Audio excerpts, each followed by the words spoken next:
Welcome to the Intercut podcast, the weekly show going over the TV, movies, and entertainment that people can't cut away from. I am your co-host, Zachary Shevich, and joining me, fresh off the English Channel, it's Arturo Zurita.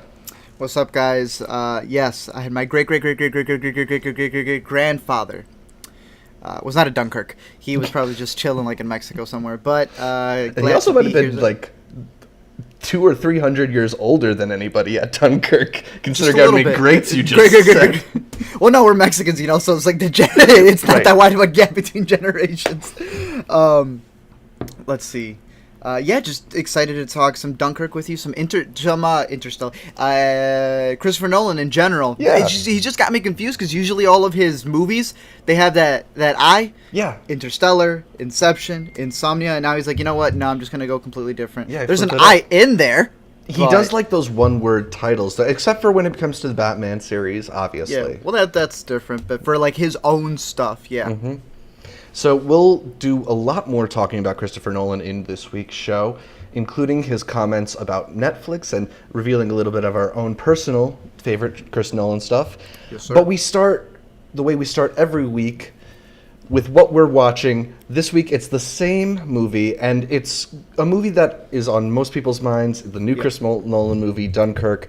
We're going to get into a very, very spoiler-heavy discussion, sort of assuming that you've already had a chance to what it is. See the movie. It's not like there's any huge twists. You know, this is based on the evacuation from France back to England of hundreds of thousands of English soldiers. This is the 10th movie now that we've gotten from Christopher Nolan, and probably the one that feels the most like tied to reality. I mean, I guess you could say that Insomnia and Memento are very more realistic films of his, but they have pretty high-minded concepts. This one, he's really digging into history, giving us a fairly traditional war biopic. But we get the grand scope of many of these Christopher Nolan movies, as well as a pretty interesting twist on the way that time works in this movie. Art, I know you had a video just recently explaining this. Do you want to get into a little bit of how the time works in Dunkirk? Yeah, so pretty much, you know, Christopher Nolan can be covering the day of a first grader, and he just can't help it, and pretty much you're going to see the movie again, and it turns out that first grader is not just a student, but he was also the teacher, and he was also the parent who's picking up, intertwine it. Yeah, it's your war movie. You got your C story, which I believe is called The Mole, because I didn't know this. I thought it had to do with The Mole, because the little, like, I guess, half twist, one of the French guys. Yeah, a person that was maybe thought of as a spy, or it's an English guy dressed up as an Englishman who turns out to be French, not German. Mole means land, supposedly, in the UK. So yeah, you pretty much, you have your sea story, you have your land story, your sea story, your air story. Each one has different color tones that they're playing with, but mainly it's the story on land is a week long. The story at sea is a day long. The story on air is an hour long, and you're like, okay, why? Like, what's the purpose of it, other than to be like, all right, I'm just gonna mess around halfway through. I think it's halfway through when you first realize it. Anybody who says beforehand, it's because someone told you, because there's, again, we're dealing with the why did he do it to begin with. So there's no way you go in there going, he's dealing with time. It's until you start seeing that vantage point thing, where you start seeing the same event from another perspective. Right. And did you like it? So I will say that I thought it was a really interesting way to tackle this. I think that there's going to be some people who look at it and say it's a little bit, it's calling a little bit too much attention to itself. I think you could have done the same exact thing without specifying at the beginning of the movie the way it does with those title cards. I walked in 5 minutes in. He was already running. He was already Forrest Gumping it. So I missed that. So I'm curious if you felt it was heavy-handed the way it was done, because I thought it was a pretty artful approach to tie them all in. And considering, like, so we're talking about, there is the story of these soldiers that are trying to be rescued, and they're trapped on land. That's something that takes a long time to play out. It makes sense that you would need a week with them. The same thing goes for the sea adventure. It makes sense that you would need a full day. And for when we get to on air, yeah, it would make sense those not to drag him out because he's on a timely thing. You know, I think that it was a very clever way of constructing the movie to solve a problem that exists in a lot of, I think, action and just movies in general, where you have sort of like an ensemble cast doing things at different areas, and there's so much coincidence involved in lining them up. And by constructing the timeline this way, he's sort of showing there's a reason that they're overlapping like this, and like you said, there is payoff to it. So while I think it was definitely it's a grandiose construction or something, I think it was well executed.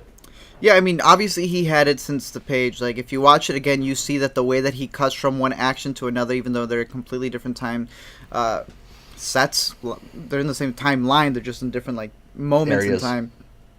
He does it for a reason. It's cut for that specifically. There are points that I didn't like the editing in it. Personally, I think the whole time thing is the one thing that edges out the movie from just being a war movie. However, he has said it himself. He's like, it's not a war movie. You brought it up. They ain't fighting. They're waiting to be picked up. Yeah. Like, that's what it is. I think you and I were the ones who had probably said it earlier when we were talking about some of the trailers and stuff. The mine scene, to me, when they all turn around, they look like the seagulls from Finding Nemo. They're just waiting there. And I appreciate understanding why he did it. What he had explained is, it's sort of like when you're saying a tale, right? You're speaking to a veteran, and the veteran's going to tell you all these different perspectives, or even if you're just telling a story, right? You could say something is like, oh yes, we were at home cooking the chicken that was going to take an hour. Meanwhile, it's taking a day for, the family who's going to arrive to get there, and then it's literally just taking 5 minutes for the person downstairs in the basement who needs to come up. But when you're telling the story, you're not specifying, right? You're putting it all into one. You're saying, I was doing this while these other people got into like the car accident on their way. You're combining it all and it meshes into one. I was like, all right, I feel that. It's a little different when it's like, I get what you're going for, because when you tell a story, you do say it like that. You're not going like, all right, I'm going to tell this story first and then this story. You combine them all into one, mesh time together. It's a little different when you do it in a movie, right? Because in a movie, it seems kind of like a gimmick, and you're wondering what the point of it is. And I think that's something that Nolan gets accused of a lot is gimmickry, rather than necessarily finding natural way. I personally find that he is able to do these high concept ideas in the most natural way possible. I mean, there's definitely... I do think that, I don't want to call it a gimmick because it's natural to him. There's much more gimmicky movies out there. And definitely. He's definitely a top-class filmmaker, just in the way that these scenes are executed. I want to talk to you a little bit about the action in this movie. Because for me, I felt that the action kind of separated itself in some ways from other films. There's a lot of people talking about how immersive it is, and that it really does give you a sense of like the horror of being in the middle of combat in a way that not many films since Saving Private Ryan had. I'm curious what your thoughts were on the action. I'll go back to that last line that you said, the immerse us into the thing since the last look. People need to relax. I don't know if you've seen the interviews where people are like, Nolan, you really immersed me with that IMAX. You've just revolutionized. Do you think more movies will be using IMAX? And do you think you will be using more IMAX now that you've revolutionized it? And he goes, my last 4 movies were shot on IMAX. People need to relax with this whole like, oh my goodness, I felt like I was there. I've never felt that before. Then watch more war movies. Like, I'm sorry, but there have been a lot of war movies that have done that. Am I wrong? I feel that there have been a lot. Yeah, okay, so I don't... The IMAX and stuff like that didn't necessarily feel more immersive than other movies to me. Where I felt the immersion was in the pacing of the movie. And Sure, yeah. I'm talking about like when people talk... I think there's a lot of people giving a lot of credit to just the fact that it's 70mm and IMAX, and he's putting it on all these different formats. I think it's cool that he cares about all these film formats in a time where a lot of people only really care about digital stuff, but that's not getting me... We'll get to that part. That's a whole other thing. But yeah, I'm just talking about from the fan perspective, because, and I know this is something we're going to talk about later as well, but it's the whole perspective of you can't go see a Nolan movie and just appreciate it from his work, because you're not allowed to state your opinion, and it ends up becoming a thing where you're not just reviewing the Nolan movie, you're arguing with Nolan fans in the midst of it as well. And again, it's one of those things where I just want to bring up that when you're talking about a movie like this and someone goes, oh, you didn't like it, you don't know how relax. You're already faulting yourself because you're acting like this is his first IMAX experience. He's done it before. Let's look back at your blog on WordPress and see how you were like, it's the most immersive IMAX experience ever with Interstellar because he shot that in IMAX. And now you're over here pretending because you overhype yourself every single time. You want to, it's like you're insulting him while trying to praise him at the same time. I want to send you this clip specifically of this moron who asked him that. It's like you're telling him, wow, this is the first time I've ever seen you do IMAX. And he's just like, are you not like, I did this last time. Yeah. And with The Dark Knight and with Inception. So it's like this overpraise where you Men in Black yourself and forget all of his other filmography just to overpraise this one film. Just wanted to get that out there. No, totally. There's a lot of people that are jumping to call this like a masterpiece and stuff that I think is maybe overselling it. I do think this is like masterful filmmaking, but that doesn't necessarily qualify it as a masterpiece. If it's a masterpiece to you, hey, no one, we're not saying that it can't be. Go ahead. Enjoy it instead of complaining with other people who don't think it's a masterpiece. That's how you know when it's not there are movies that you and I like and we think are masterpieces because yes, masterpieces are they're for you, okay? That's what movies are. They're for you. We're cool with it. We enjoy it. When you think something is a masterpiece and you spend half the time complaining with other people, then I know you don't think it's a masterpiece. That's just you not being self-assured of yourself. When someone calls something a masterpiece, and you can have a conversation with them and be like, I think it's a masterpiece, you don't like it, then I'm like, you know what, I respect your opinion. You truly think that this is a masterpiece. Just saying. Totally. Okay, just to circle back to my point about the action.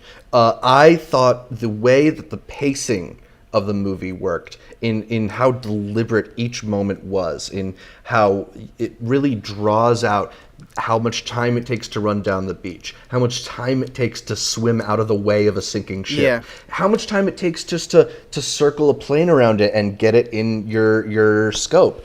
That was the stuff that I really appreciated, that helped me feel like I got an idea for what it's like to go through the experience in a way that a lot of other war films haven't.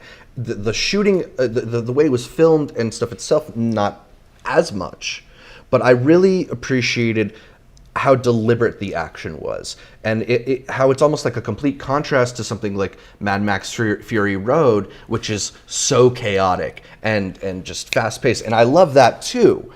But this is something that it was really, each interaction took its toll. And I appreciated that aspect of it. I feel what you're saying. Like in Mad Max Fury Road, you're just like, whoa, whoa, whoa. As opposed to this, when you're seeing him run down, you're kind of stomping your feet a little bit. Again, not to get to the cheesiness, like I'm so in the movie. But it does put you more into their shoes. Like you're not into the shoes of Nux in Mad Max Fury Road. You're just like, yo, this is insane. Yeah, here it's one of those things where you're just like, this is in real time.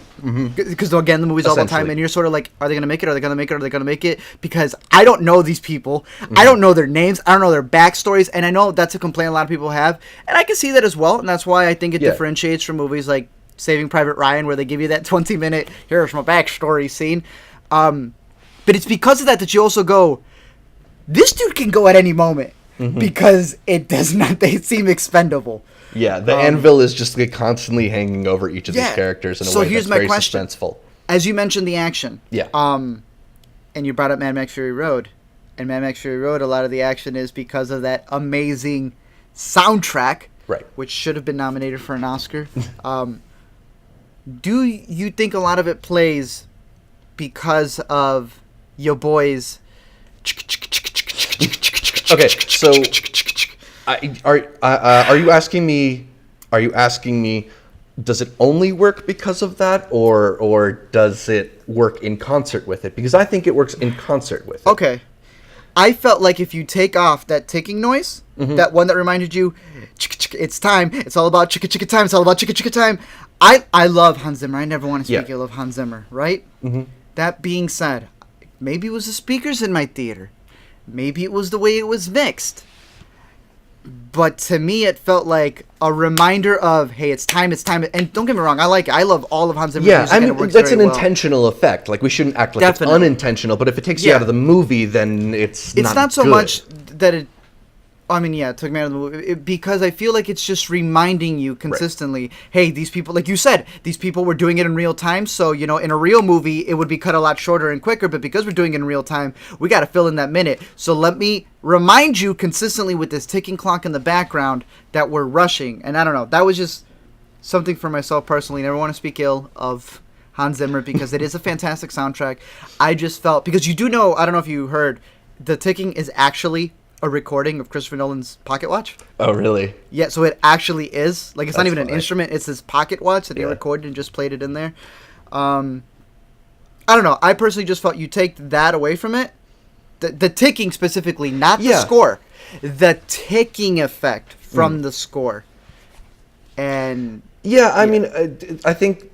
Well, you mentioned the ticking effect, and I think there are some interesting things that Hans Zimmer does to sort of echo the ticking effect with the violins just going like da da da da da da or whatever it is. Like that whole sequence with the stretcher towards the beginning of the movie, I thought was incredible and worked largely because of Hans Zimmer's score there.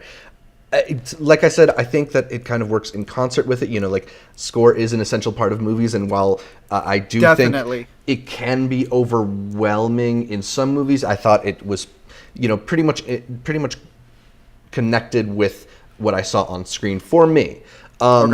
So maybe that's one of the aspects that didn't work as well for you. I'm curious what other aspects may not have worked as well for you. For me, I know that while I liked a lot of the plot lines, there's a couple that along the way that are harder to stick with than others, or at least like buy into, particularly the George one on the boat. How dare you, sir? Don't you speak ill of Joel Edgerton Jr. ever.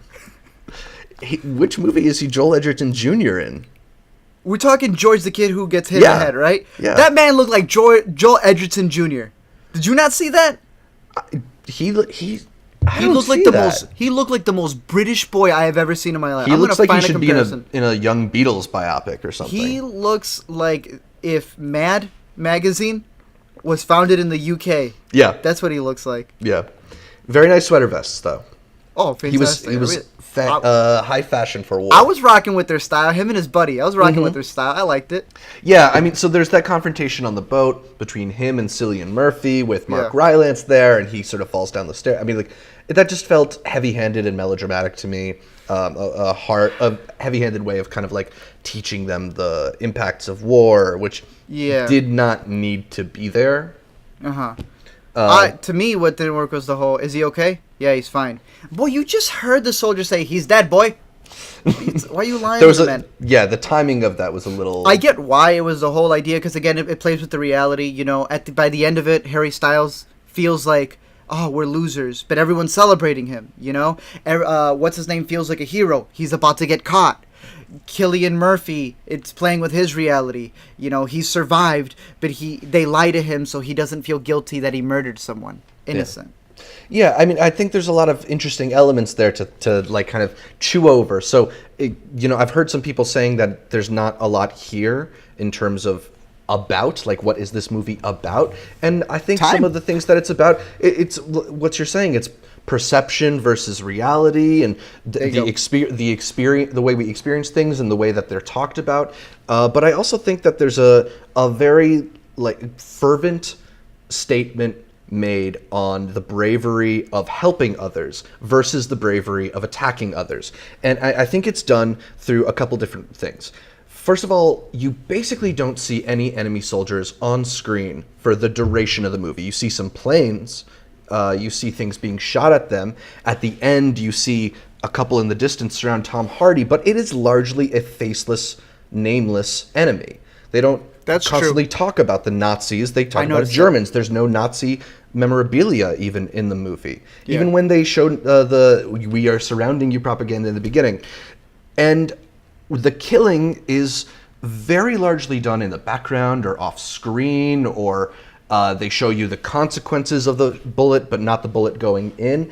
Which, for me, like, this is the most pretentious point I'm going to make, so I apologize in advance. Let's go. For me, just as somebody who, like, generally feels nonviolent and watches action and war movies and just can't get that visceral thrill out of seeing a really good kill, I appreciated its insistence on making the bravery around helping others, and just setting all of the bravery around how these men are willing to put themselves in line, in front of bullets for one another in these moments. That, to me, I thought was a subtler statement that Nolan is making that not a lot of people are talking about. Yeah, no, you know how a lot of people argued because they're very disappointed it was going to be PG-13. Some people were recalling Hacksaw from last year, and they wanted that type of, like, the violence that's, like, very, like, realistic. And I'm all about execution. You and I always talk about this. We're all about execution over everything. A PG-13 movie can be better than a rated R movie. I am one that feels like when you're doing a war movie, the realities of war are really what hones it in. And some people complain, yo, Nolan, you're just doing PG-13 because your fans are 12-year-olds and 13-year-olds who need to watch a movie, and with rated R, they won't get in. I've heard him talk about it, and he specifically said what you said. He didn't want it to be a grotesque film. Yeah. He didn't want to focus on the gore and the blood. He says, you've seen that. And I like that because he's telling you, he's like, what you want isn't my movie. You want someone else's movie. Go watch that. And don't bring that here. You brought up Hacksaw Ridge. That's a movie that's about a medic, and it's supposedly about nonviolence, but you watch it, and they take glee in showing you the faces of the evil enemy getting blown up. There's still that, like, violent nature in it. Not there in Dunkirk. This is a movie about the virtue of helping your fellow man. I want to. I forget. Do you know his wife's name? Emma Thomas. Emma Thomas. There you go. I always say like Emma Thompson, but I'm pretty sure that's the chick from Creed. I love hearing her side of the interviews as well. She's been his producer, basically co-producer throughout his career. Yeah, which is really dope. But I loved one of the things that she had brought up, because obviously to him, he keeps saying it. I made the story because I grew up on it. Like, this is a very British story that he grew up wanting to make. That it's like holy ground for him. I love her perspective of it, which is exactly what you were saying. She's like, it's not a war film where they're fighting back. It's a bravery that's going on with these soldiers who are waiting to be rescued. Rescued by who? Right. Us, the little people. They call them the boats, the little boats. They did little boat at one point. I thought Yachty was going to appear, but I wish they you just see them all, little boat. I wish they focused more on the other boats. I know that's again a gripe, because then maybe I'd be on the other side and going, I wish they just focused on one. I really like that aspect of it. And again, when they played with time, you realize when they finally mention who's going to save us, all the big boats are gone. They're like, no, the cavalry is coming. All the little boats are going to be here. And I'm like, that would be the time when your boy, the BFG, Mr. Iraq, our boy Rocky from our Oscar, that's what would be when he starts Oscar coming. Winner. And he is a fantastic actor, even if I think he's conceited in interviews. But I like that aspect. I thought that was cool because you don't usually see that. Yeah, that the soldiers are getting saved. There's probably a whole other movie just to be made about all those little boats that went across the channel to help out. But yeah, we do get. It's a much more reduced story in just seeing Mark Rylance and his son sort of dealing with the consequences of that. So overall, I like Dunkirk a lot, and a lot more than I expected to, because I was a little sour coming off of Interstellar. Not that I disliked Interstellar, but it's not what I wanted from Nolan. I think this is some of the best type of stuff Nolan can do. When he deals with these kinds of high stakes and applies a high concept to it, I think it's very much in his lane, even though it's not necessarily my favorite of his.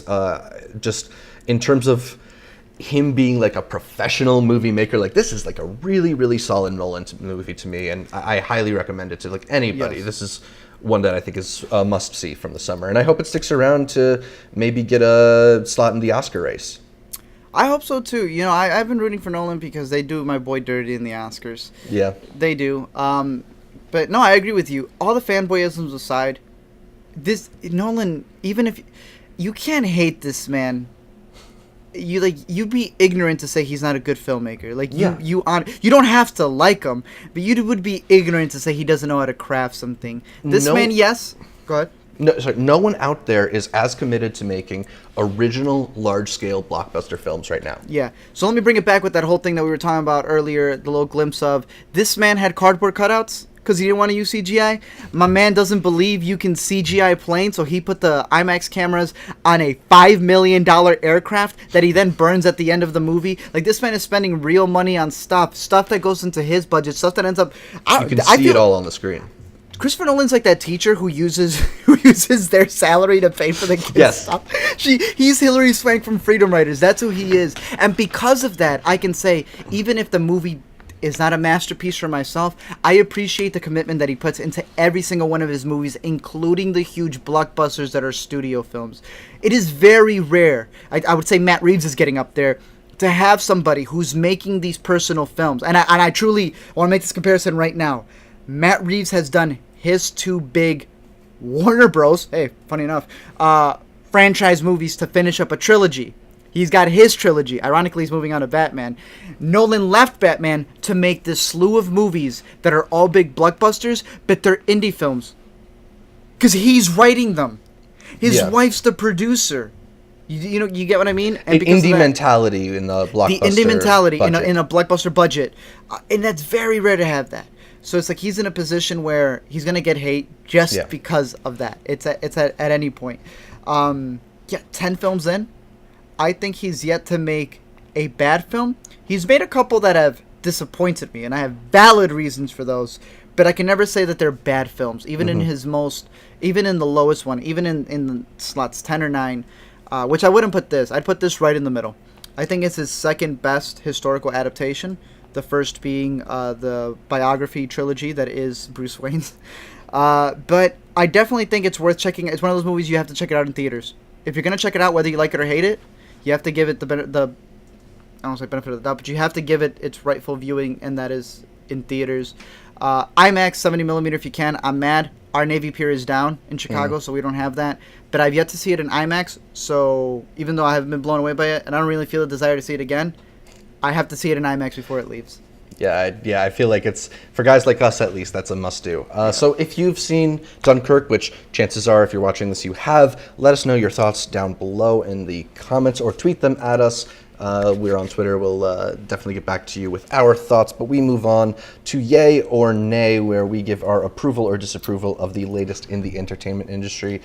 Sticking with Christopher Nolan, the filmmaker made waves talking about Netflix to IndieWire when he flatly said no. Why would you make a film for Netflix? Bracketed. Nolan's full comments were that Netflix has a bizarre aversion to supporting theatrical films. They have this mindless policy of everything having to be simultaneously streamed and released, which is obviously an untenable model for theatrical presentation. Art, are you yay or nay on Nolan's Netflix aversion? I remember reading this and I was like, dude, relax. Because again, I was coming off of the whole, this man did cardboard cutouts instead of CGI. Like, he's very, very, to put it bluntly, anal about old school filmmaking. Yeah. Right? Like, I don't know if you've seen the interview with him and Quentin Tarantino, who is another man who's very anal about that. So, like, when you're reading off of that and you're going, you know what, respect your thing. But when he gets to the point where he's, like, not bashing, but going, no, that's dumb and pointless to something else, you know? That's when you start going, you know, when you start kind of dissing other CGI films, it's like, Nolan, look, your way is good, but there's nothing wrong with this way. And the theatrical model that you like is fantastic, but you're bashing something that is giving filmmakers like Bong Joon-ho $50 million to make what they want. Giving Martin Scorsese finally to reunite with your boy Joe Pesci. You know what I mean? That being said, he kind of has a point. I have never seen a Netflix movie that I've been like, you know what, Netflix, I'm finally seeing you as a distributor for films. To me, Netflix is all about series. And even there, they're kind of backing up. Because I just saw a couple of series trying to catch up for our what to recommend. Wasted my time on those. So yeah, I don't know. I'm kind of iffy there because I kind of see what he's saying. I've yet to see, and I am of the belief that I think certain movies should be watched at home, other movies need to be watched in theaters. Yeah. Okay, so let me try and push you over the edge here. I'm going yay on the comments. Yeah, sell me. Because he went on to praise Amazon, saying, first of all, you can see Amazon is very clearly... What? You sold me just because all the Amazon movies just came to mind, and that's a perfect model. Yeah. He was saying, like, Amazon is happy to not make the same mistake. They have a 90-day window in which they give these movies to theaters, and then they show up on the service. And that means that these theaters actually can, sustain themselves on these films, and the films still get out to their audiences relatively quickly. There's a reason that these models are in place. When you have we've for years, film fans have been frustrated by the limited release because it starts in the cities and then it expands. Yeah. But the reason they do that is they need to build that noise. And you look at some of the movies that Netflix has released. Have you seen War Machine? Did anybody talk about War Machine? We got a new Brad Pitt movie this year, and it came and went like that because Netflix doesn't put it out in theaters. Yes. And if it doesn't catch on within a day or two, then no one's watching it at the same time. Done.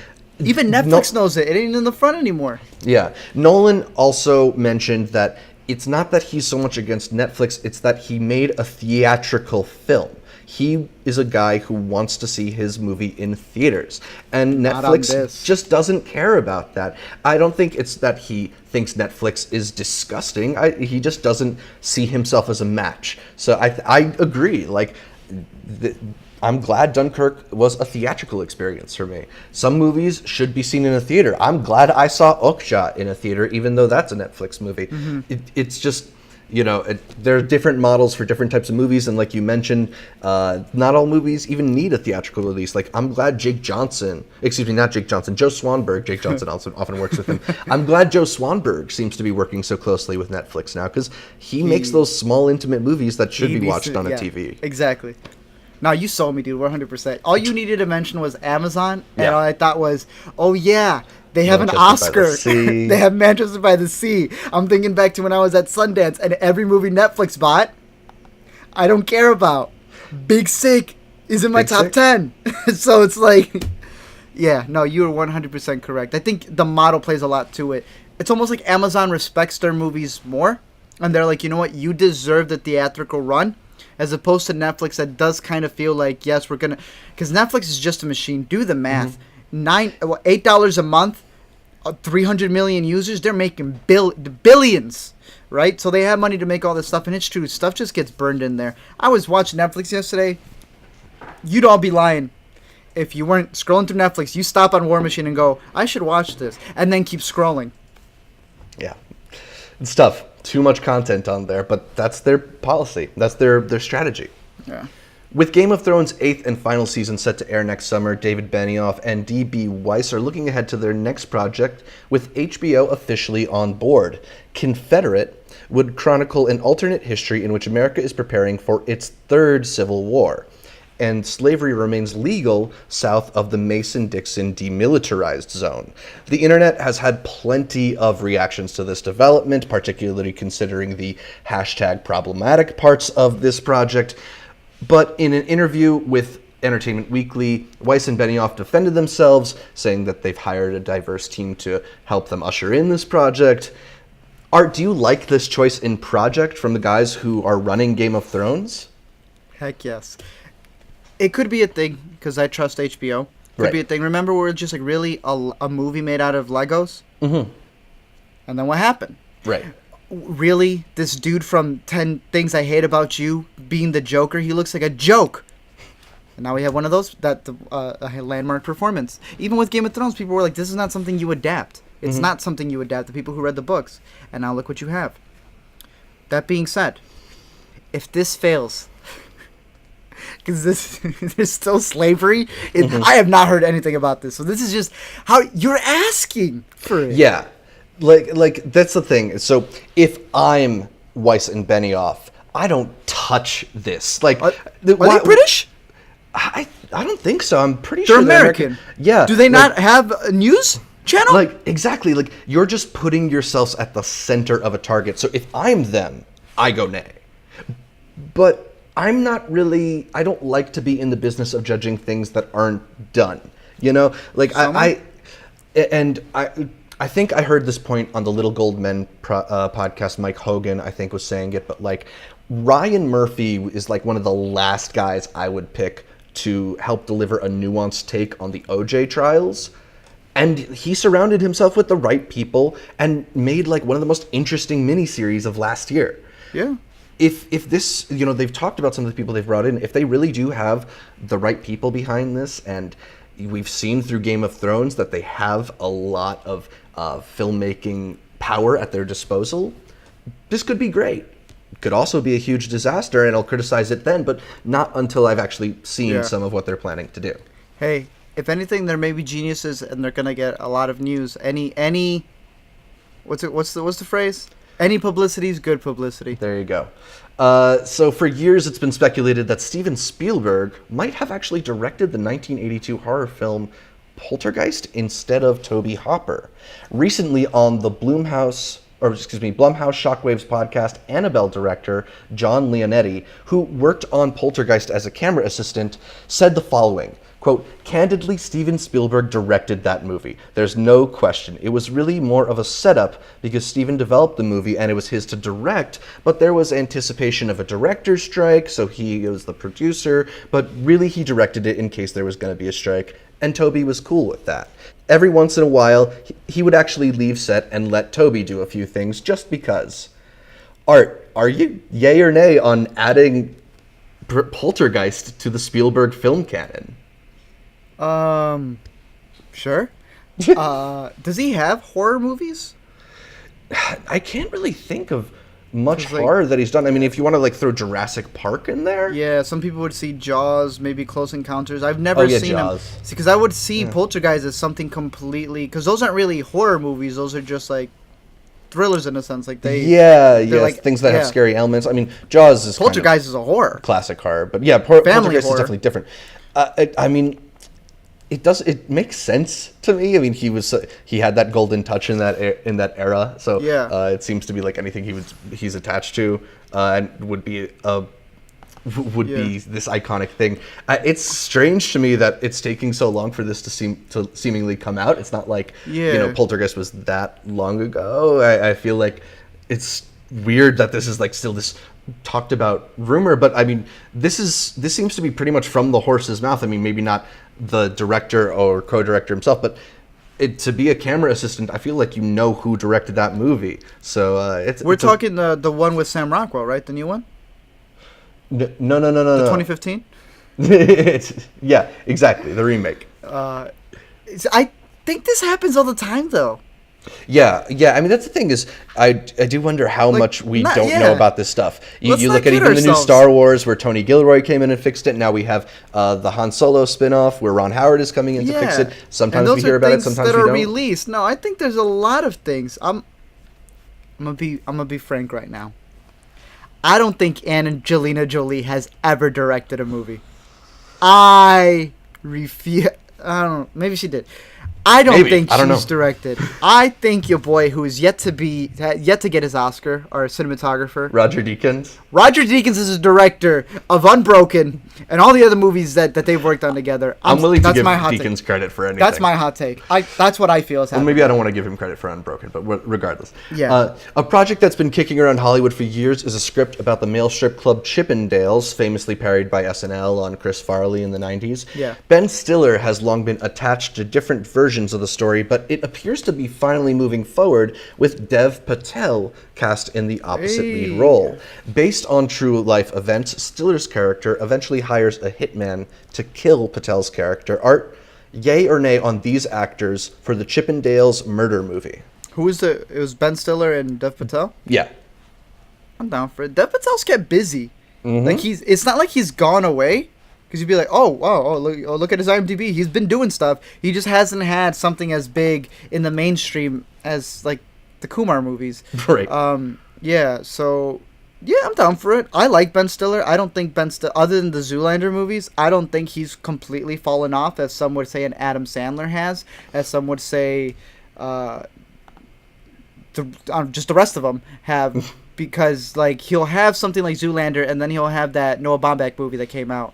Right? While We're Young. Yeah, he's got that other one coming out. They got the standing ovation. Yeah, so I'm down for it. Seems Yeah, I interesting. mean, this project's been around so long that it seems almost strange that Ben Stiller at 51 is still attached to it, but I don't want to be like too ageist, and that's a good-looking 51-year-old dude, so I'm not going to complain. Yeah, I mean, this seems fun. Dev Patel is somebody that I kind of feel has been like underutilized in American comedies. I mean, yeah, he's in those Grand Marigold, Budapest Hotel, whatever movies, exotic, but he's kind of played off as like the joke Indian cameo, whatever, and he's got like a solid comedic timing and a fun, warm presence. I would love to see him in something that is a little more Ben Stiller's speed. I could definitely see this being like classic Farrelly Brothers type of situational, get yourself in over your head type of thing for Ben Stiller. So hopefully it works out. I'm interested to see what this ends up as. I'm here for it. All right, so we got very little time left. We'll get to the rough cuts really quickly. First of all, John Watts is returning to direct the Homecoming sequel set for a 2019 summer release. Art, yay or nay? I'm pretty sure I know where you're going on this one. I'm yay. First one was good. You and I both said it. It was a good setup. So if you're going to make the next one better, best to have someone who already knows the cast. Agree. Yay. I think this is a franchise that has the potential to get better from the first one, not get worse. I like that they're going to keep the same guy around for it. Darren Aronofsky's next film might be a courtroom drama about artificial intelligence. Although Aronofsky cleared the air on Twitter by saying he hasn't committed to anything. Art, yay or nay on this rumored project? Yes, that sounds dope. First of all, the story's dope. Darren Aronofsky on there, that's going to be jacked up now. Yes. Yeah, I mean, if you want something that's a little bit futuristic, a little bit ahead, and a little bit probably puts you off on edge, Darren Aronofsky is probably one of the first people you call. So this sounds like a perfect marriage. Starz is developing an untitled scripted series set in the 1980s New York City based on Mariah Carey's rise to stardom. Art, yay or nay? I can't think of a lot of star shows that I watch, and I can care less about Mariah Carey, especially because she's alive right now, and Mariah Carey feels like a person who's just going to overshadow that thing. Now, if Nick Cannon was producing it, then I'd be yay. Nay. Yeah, we have Empire, we have Star, DuVernay's show, we have Nashville. There's a lot of shows about like aspiring singer-songwriters, and I don't watch any of them. So I'm not going to watch this one just because it's based on somebody that I don't really care for. The Disaster Artist trailer debuted and only shows audiences clips from one scene of James Franco's upcoming comedy. I'm not going to ask you your thoughts on the trailer because I know you probably haven't watched it, being that your policy. But Art, yay or nay on movie trailers that only show one scene from a film? You know me. Yeah. Now, I did not see this, but I heard it over on a podcast, and I heard it was just, I did not hit it. I did not. Oh, hi, Mark, which is the poster too, which is fantastic because you can't help but read it in his voice. Yeah. You know me. I'm all about that. I'm all about that one single trailer. So yeah, I'm not going to list examples. But I don't know, search them up. Those are my favorite. Exactly. Look, at this point, people talk about all the time, like, comedies put too many of the best parts in the trailer. This, at worst, you're going to have 2 minutes of the movie ruined for you. The rest is fresh. So I am all for particularly comedies that want to ruin as little as possible. Yes. But I'll also point out that Atomic Blonde trailer, that's basically just one long fight scene. Like, that's awesome. Is it really? Well, there's a newer one that shows a lot more of the movie, but I think it was like the first teaser that was... Good point. I know it's rough because real quick, with comedies, I think you're exactly right because trailers are just a mashup of a bunch of things. Jokes are one-liners, so you can fit more. You know what I mean? Like punches, like, oh, you're not ruining punches, but if you're slipping in every single joke, it's so much easier to ruin all the punchlines of a movie, and you're right, it ruins comedies for the most part. Our last one, Ron Howard shared some images from the Star Wars set, including a look at some of the wardrobe and pictures of Donald Glover as young Lando. Does Ron Howard's glimpses into production give you any more faith in the outcome of this movie, yay or nay? Yeah, I've said this. I don't like what happened, but if we got to live with it. Ain't nobody listening to us and going to change it back. I'm in for it because we said this. If there's one person you can trust, there's one person who will be committed to it. Ron Howard. Hope it's not boring. I like Ron Howard. I have faith that it's going to work out to be what it needs to be, just not what I thought it was going to be. All right, so we move on to our topic of the week, and this week, in honor of Dunkirk, we are counting down our top 5 Christopher Nolan movies. He's reached 10 movies now, so it seems like the perfect time to check in halfway point. What half do you like more, this half or that half? We're picking nothing but the best Chris Nolan stuff here. So I've got my 5, you've got your 5. You want to go first, or should I? I'll go first. As a true Nolan fanboy, you do know that your top 5 Nolan films have to be the last 5 Nolan films. And whenever a Nolan film comes out, you just get rid of the oldest one and it's whatever's the newest one. Most recent is best. Exactly. That's how it works, right? Nah, for real. Here are my top 5 going in order. Maybe you won't agree. Should we do the disclaimer? The redundant disclaimer that you need to say? Yeah, I mean, it is the internet. It is the internet. These are our list. If you have your list, that's good. This is our list. Number 5 for me is Inception. No, Interstellar's not on this list. The only movie that I have on here is this one. I'm not the biggest fan of Inception, mainly because of all the hype that came around it, and it's difficult having discussions without people going like, "Oh, it's so confusing. What dream are they in?" Boy, one's in the snow, one's in a van, one's in a hallway. Stop. It's simple. I do like all the underlying subliminal stuff to it. The whole, did they force Cobb to get into limbo so he can finally appreciate his family? The whole parallels to filmmaking and into it. Just the visuals to it. And we know the lasting impact that it had because is still being used to this day. It's a something and something. It's the whatever Inception. It's Inception in the woods. It's Inception as a horror. All these things. To be incepted is a verb. I mean, not a lot of movie titles become verbs. Boy, to make a movie, you know what I mean? And for it to be used in regular day speech, that's awesome. So, yeah. Like that and Catfish. That and what? Catfish. Exactly. I think that's when you've made it, you know, which, first of all, he's made it before this, but that shows you the everlasting impact that a movie like Inception will have. For me, number 4, and sometimes I switch these out, number 4 and 3 get switched out a lot because, yes, the trilogy, I don't know. I want to say it's one of the best trilogies, but the third one I've been very vocal about. Disappointed, broke my heart. Since then, I haven't been able to love. But I'm always conflicted between number 3 and 4 on which is better. Number 4 for me is Batman Begins. And honestly, go rewatch that if you haven't. Binge, do your marathon. Batman Begins is dope. The underlying theme of fear between. I saw a fantastic video. I wish I remember. Maybe I'll send you a link to it so you can post it on this video as a little link thing. The idea of how all the characters in the movie conflict with each other just on their stance of fear is fantastic. Bruce Wayne uses fear to become a better person to defeat crime. But Scarecrow uses fear to scare criminals for his own gain. Ra's al Ghul uses fear to diminish the weak, whereas Falcone, I think it's Falcone, uses fear, the mob boss, whoever was the mob boss in that movie, uses fear to scare the people of Gotham City so he can have power. And they each one, just off of fear, are able to clash with each other because there's one thing that they do not like about each other. It is a fantastic origin story. Yes, my boy did steal it from Doctor Strange. But it's such a good movie. It really is. Yeah, and you mentioned it's an origin story, but I think it even stands out amongst all the origin stories we get as just one that's really still different feeling in the way that it kind of distances itself from a lot of the iconography and the names and stuff.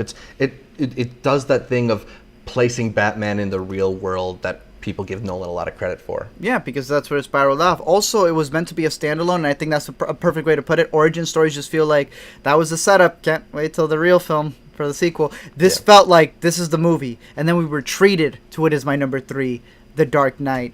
I'm not gonna explain. The only thing I guess, I guess the only thing I could say is we have those group of people who keep going, it's underrated. It doesn't mash. I once had an argument with my teacher who refused to see it as a movie. I felt she was blinded on the fact that it was a superhero movie. And she would say, he's like, it's just so jumbled up. All the storylines make no sense. And her 2 arguments I really got into was, 1, it was too long, and the Harvey Dent scene, or the whole Harvey Dent sequence, the whole Harvey Dent timeline at the end made no sense, and it came out of nowhere.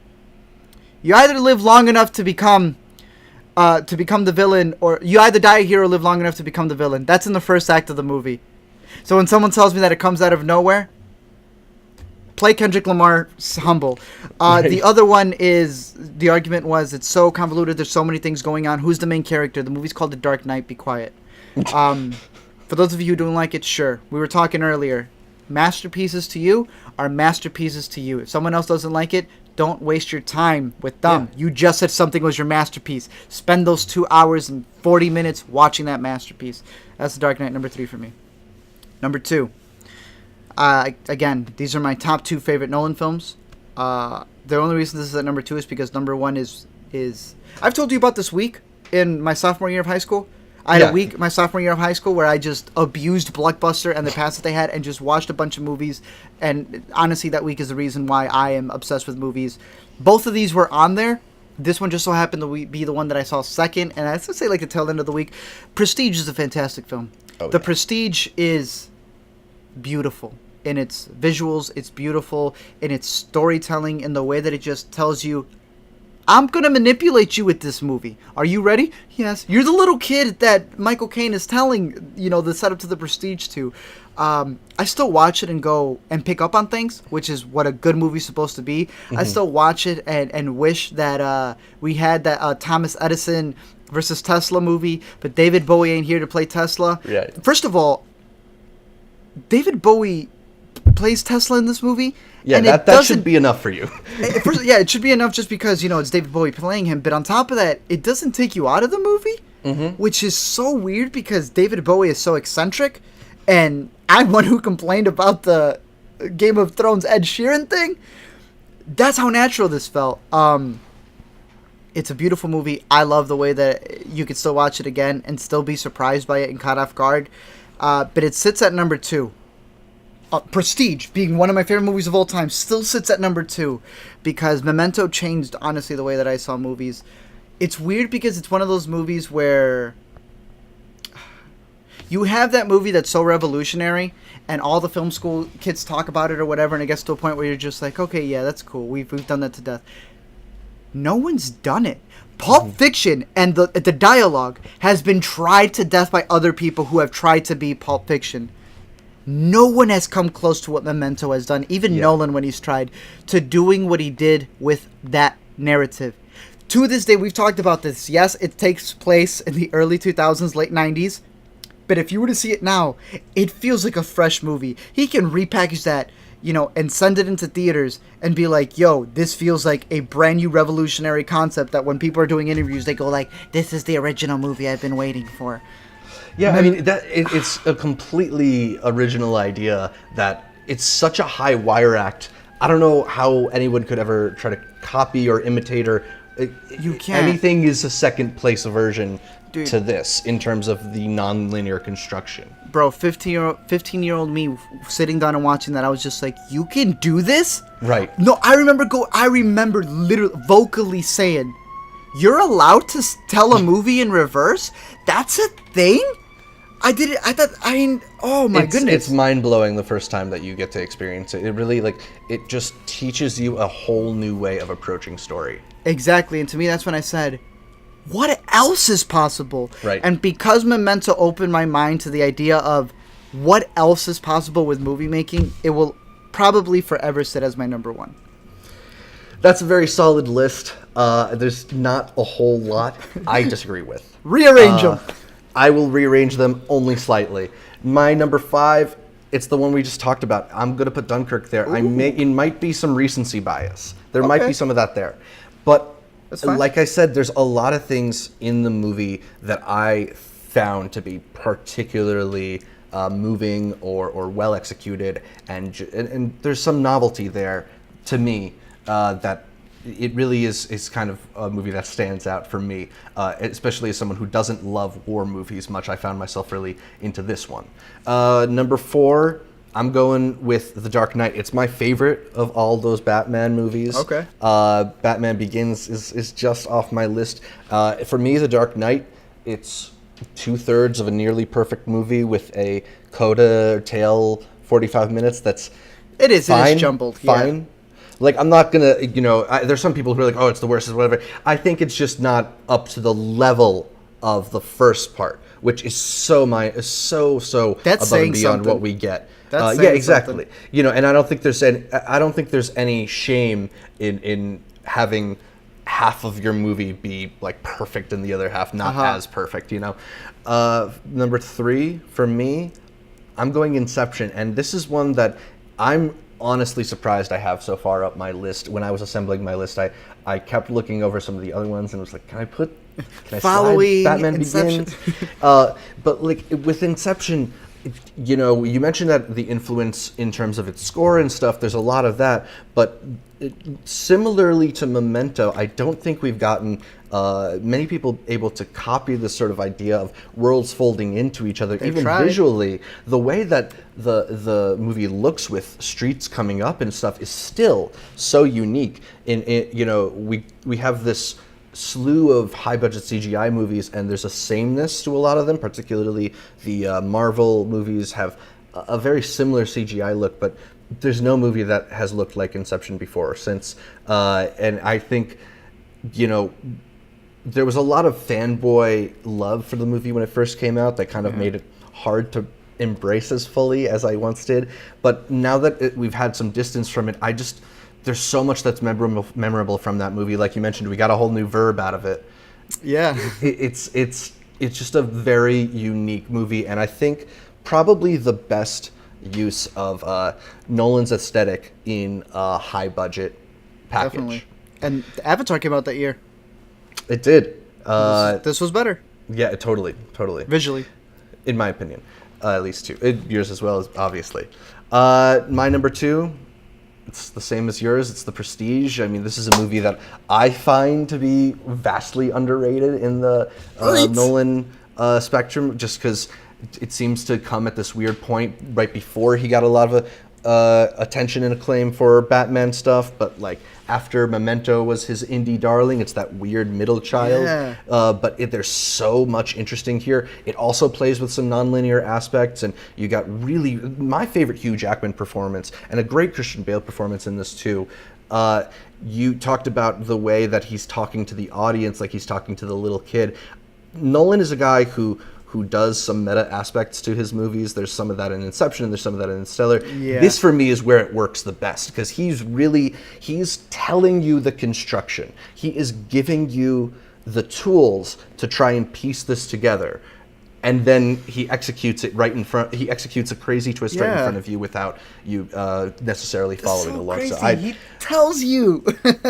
Not to mention, it's a beautifully designed movie. The production design of this movie, I think, is really, really cool in a way that not all of his films are, because they almost the smaller scope gives it an intimacy. Like the busyness of that workshop, Michael Caine's workshop, is maybe one of the coolest rooms that Nolan's ever shot in. Because The Illusionist came out during the same year, and I just hold that one close to my heart because Jessica Biel's in it, and she's attractive.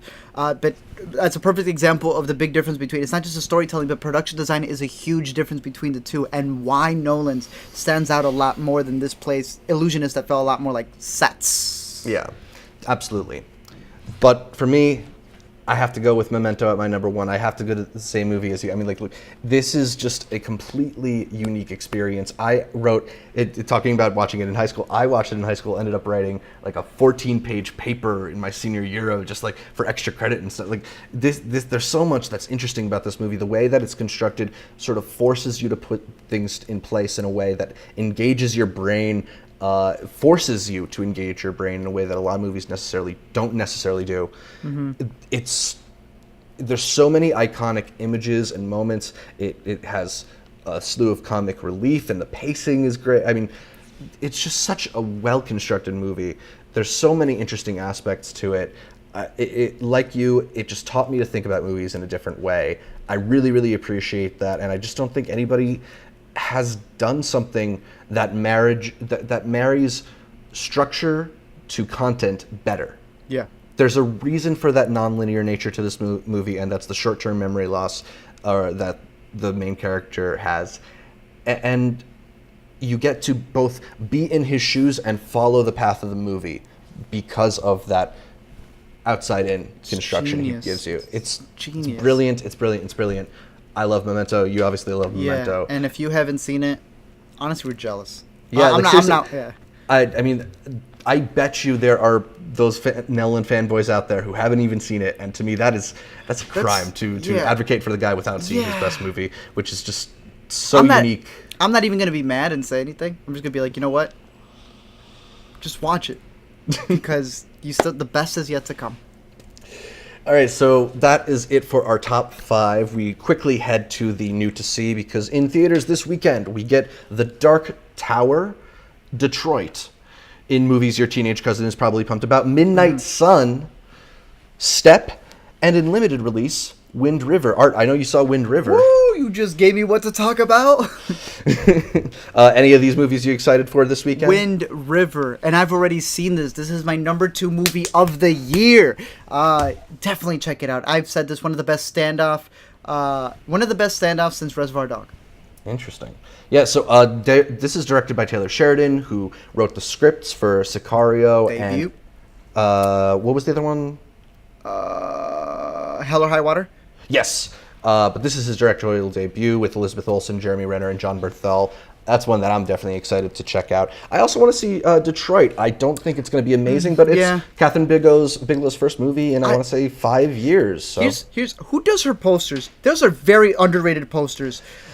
I love Zero Dark Thirty's poster. I just never knew I did. Yeah. But when I saw Detroit, I was just like, Bigelow. You know what? She does really good posters. Yeah, definitely.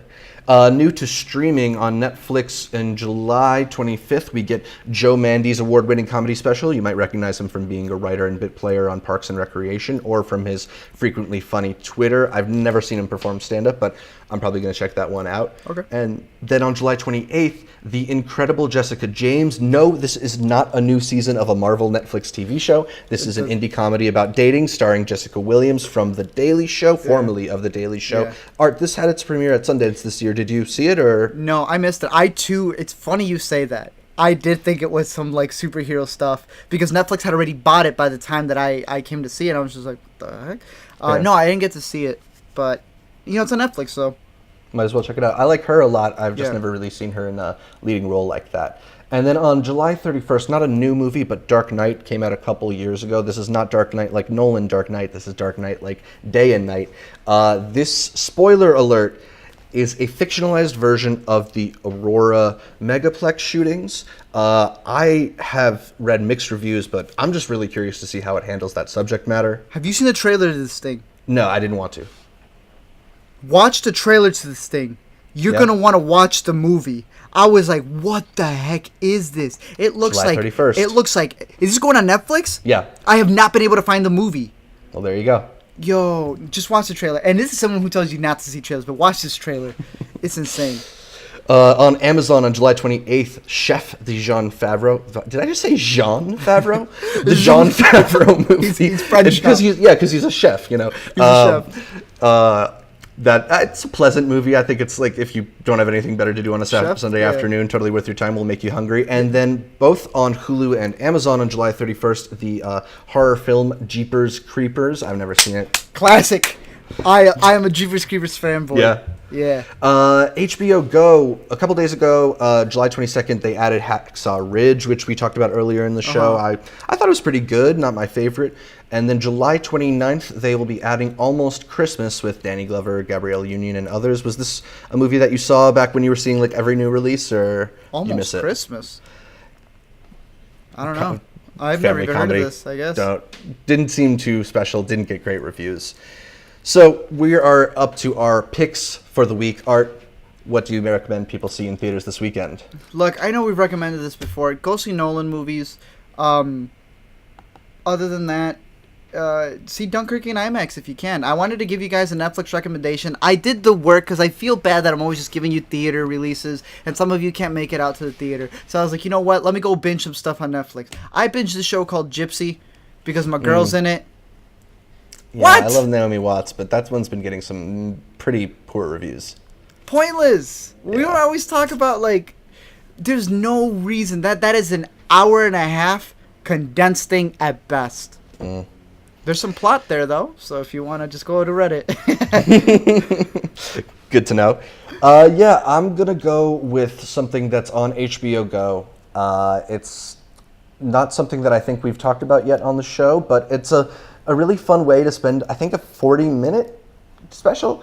It's Tour de Pharmacy. This is the new Andy Samberg sports spoof. It's sort of not a sequel exactly, but similar to 7 Days in Hell, which she did last year. Instead of being about tennis, this one is about cycling. And is largely about steroid use in cycling. This one has a pretty fun construction in that it's sort of a mockumentary about a Tour de France that took place in the 80s. So there's archival footage where you get Andy Samberg as this cocky South African son of a diamond miner. And then you get Daveed Diggs as the nephew. He's in it? He's not only is he in it, he plays the nephew of Jackie Robinson trying to integrate the world of cycling.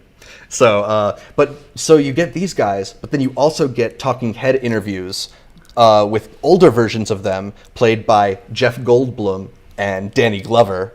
You also have John Cena is played by Dolph Lundgren. The way they do that casting is hilarious. There's a great cameo that, if you've seen the trailers, it's already been spoiled for you, but I won't say it here. Look, it's slight, and it's really silly, it's really absurd, but if you like Andy Samberg, or if you liked 7 Days in Hell, this is a very fun way to spend 40 minutes. It's just long enough to feel worth it, and just short enough to not overstay its welcome. All right, that sounds pretty dope. I didn't know it was that short, but for 40 minutes, I'll watch it. I know it popped up on RogerEbert.com. Oh, yeah? They gave it like 4, maybe 5. Oh, wow. So, I mean, look, it's just... I think a problem with a lot of comedies is that they just go too far. They give you all the funny stuff, and then they're like, oh, we gotta give you like a heart and drag it out. That heart. 40 minutes is perfect. You know, they put all their funniest stuff in there. They skip over the dumb stuff. If there's a joke you don't like, wait 2 seconds. There'll be more there. I think this is a really great form for Samberg. I'd love if he did one of these annually, and he gets really great talent involved. I mean, Orlando Bloom is in this. Freddie Highmore, Will Forte has an amazing one-scene cameo. Nathan Fielder, dude, Nathan Fielder is hysterical in this. Check it out. Yeah, check it out. But that's all for this week's show. You can catch more from me, Zach Shevich, by following me on Twitter, @ZShevich, or on Instagram, also @ZShevich, and check out my YouTube channel, youtube.com/multiplexshow. Art, where can people find more from you? Follow me at the A to Z Show, Facebook, Twitter, Instagram, and YouTube. Got videos coming up, as always. And you can always find me here on the Intercut, because you can listen to us and watch us on YouTube, as well as SoundCloud. I think we're still working on the iTunes thing. iTunes just a pain in the butt. Yeah. But yeah, definitely catch us on the episodes that were coming up. Now that summer's kind of sizzling down, I'm becoming a little less busy. We're going to try to get these into gear. But for those of you who are listening, you guys are the best ones. You guys are the MVPs. You guys are the Intercutters. I don't know if we're gonna have what name. Maybe not. Yeah, we gotta come up with some kind of like fan name. Yeah, but I don't know. Yeah, thank you guys for watching. Yeah, we appreciate it so much as we get things into gear and get our weekly schedule sorted out and stuff, because there's just a lot going on and making sure that all the technical stuff is sorted out. But we do want to be giving you these weekly episodes and some little stuff in between too. We'll probably come at you with a new Game of Thrones update a week from now or something like that. Yeah, some smaller ones to keep you guys up to date in between the bigger episodes. So yeah, for sure. Yeah. But you can listen to all of our episodes here on YouTube, or hopefully soon iTunes. Make sure to subscribe to our YouTube channel, where you can find new episodes every week, and also like our Facebook and Twitter pages and our Instagram @IntercutPod for updates throughout the week. Please share and subscribe to our show. Thanks again for tuning in, and until next time, I'll see you off of Dunkirk. I didn't have a quote.